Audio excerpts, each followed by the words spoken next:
We're at Windy Harbour, just checking out the beach on a beautiful day, and we've got a specimen of Clematis pubescens here, which is a reasonably vigorous climber, distinguished from the other Clematis by its large flowers and these rather broad leaves that occur in threes.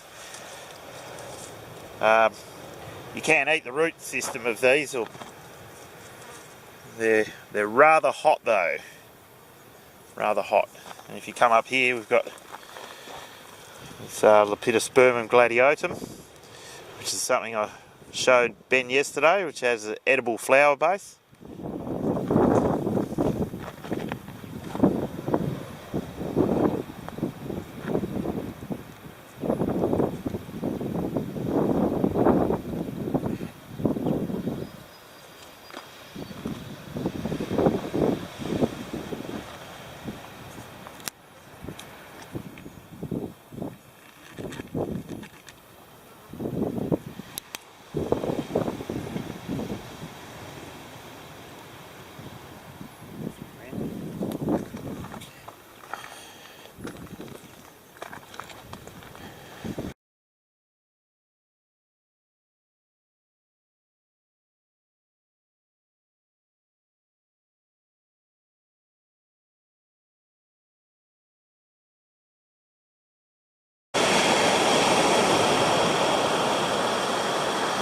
Yeah, we've got this tumble down cliff face here.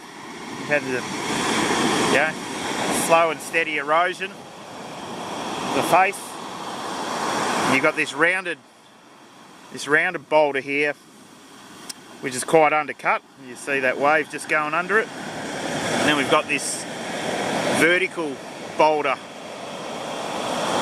And I'd say it was a little bit more recent, that vertical boulder, judging by the fact that it isn't as pronounced an undercut as the round one. So you could only imagine how many years between the two events. It's also quite interesting that the angle that the sediments are lying in both rocks are almost exactly opposite to each other.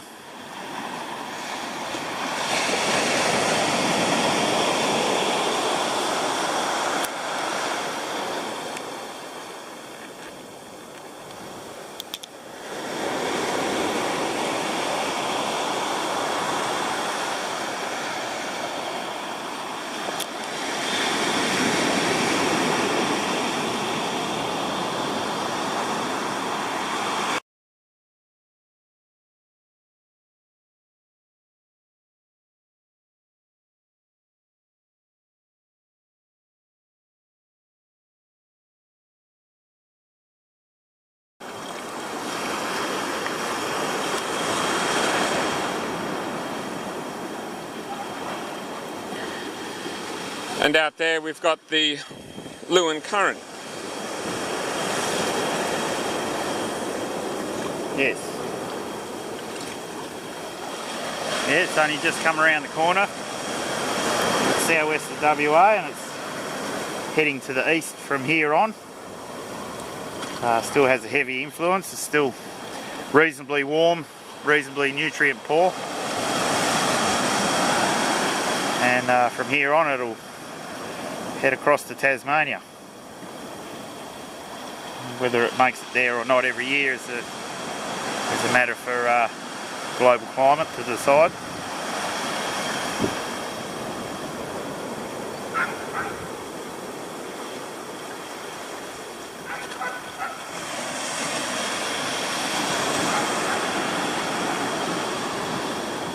There's a good one. Down here, Senesio's. These flowers. And that's like just down there. We've got a little, just a little foothold in the limestone. It's probably got 200 grams of sand in it. And there's a Senesio, which is a native coastal daisy, growing happily. We've got a little, I think this may be a Mesembranthium. Another native. There's another plant there. I'm not sure what that is. I've never seen that before, but it's another little young Senecio. And you come around here, look at this, it's just about growing in pure rock. Ficinian nodosa, knotted club rush. See if we can find a seed head. A little seed head here and crush that up. And winnow it off. There's no seeds on that one, so it's obviously shed its seed. You just got the husk. That's obviously last year's seed heads. Yeah, there is a little, there's just a little, couple of little coppery sesame seed shaped seeds in there. So it's obviously past its main dehissing event where it lets go of all its seed. So it just shows you how determined plants are, you know.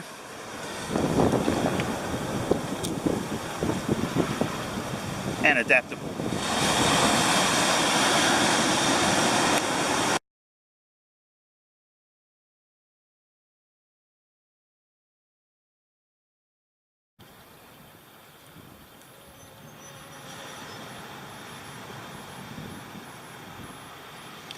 Well, here we have I think it's either a Canadier or a Corazima. It's quite a vigorous creeper along the south coast here and into the west coast. And just over here you got these blue flowers, Scaevola crassifolia, another fantastic spring specimen. And generally this area is really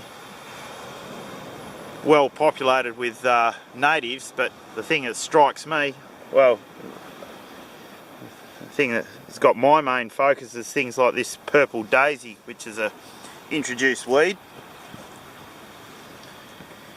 You know, it's not all about just conservation of what is here, the native plants, but also trying to manage, control and eradicate introduced weeds. We've got another weed here in amongst that Lepidospermum, that's a Trachyandra, an onion weed. They'll take off if you let them go as well. Along this sandy, you've got that sandy grasses there. You've got a few herberches and leucopogons in amongst them, but then you've got the introduced marram grass. So, as pretty as it looks, it's also got a few invasive plants in it. It's a bit of a, I don't know, it probably would be considered a war of attrition. There's no complete dominance either of natives or weeds, but you have to let that play out.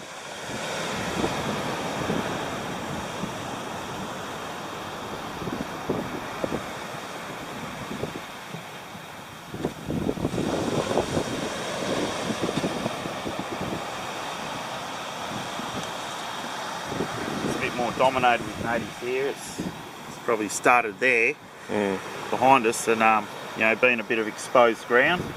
Have a fire obviously there, and the weeds have taken hold because they're pioneer plants weeds. They're very competitive into open ground. Over here is probably a bit less impinged upon by the elements, so it's remained reasonably intact. There's not much there at all in the way of weeds.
How's this for a pair of creepers? Using another plant as a scaffold. I think this may be a Corazima. This one's, oh, there you go. I thought this was a creeper like a Hovia or a Hardenbergia, but it's an upright plant. Pea flower. So it'll set a fruit. Should be like a pod of peas. I think these do too, so they're both legume makers. So that's what you call them. So there we're here in a reasonably freshly burnt stand of, what do we got here? Marri. Predominantly Marri. It's probably, you know, probably around 5 years old, the burn. Wasn't too serious, you know, you still got the clean bark in the upper reaches of the canopy. So it wasn't a firestorm, I wouldn't say, but it wasn't a winter trickling burn either. Yeah. Got another one. I think we saw this yesterday. This is probably Pulchella, or it could be nigricans. Pulchella's usually got spikes. Not sure about that one. It's either one of those two.